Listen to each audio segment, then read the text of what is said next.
बोराडी म्हणून एक गाव आहे, त्या गावामध्ये गेल्या काही दिवसापासून वडील आणि मुलगा याच्यामध्ये घरात राहण्याच्या वरून वाद होता।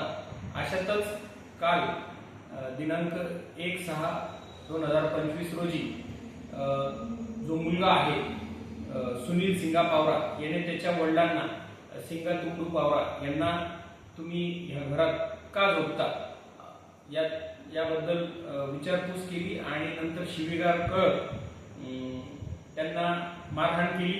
त्या मारहाणीमध्ये जे सिंगा तुंडू पावरा होते त्यांच्या डोक्याला गंभीर दुखापत झाली। त्यांना प्रथम उपजिल्हा रुग्णालय शिरपूर या ठिकाणी व नंतर हिरे मेडिकल कॉलेज येथे उपचारार्थ पाठवले असता त्यांचा रात्री उपचारादरम्यान मृत्यू झाला आहे। याबाबत शिरपूर तालुका पोलीस स्टेशनला BNS कायदा कलम 103 प्रमाणे गुन्हा दाखल करण्यात आलेला आहे आणि या गुन्ह्यातील जो आरोपी आहे त्याला सुद्धा ताब्यात घेण्यात आलेला आहे।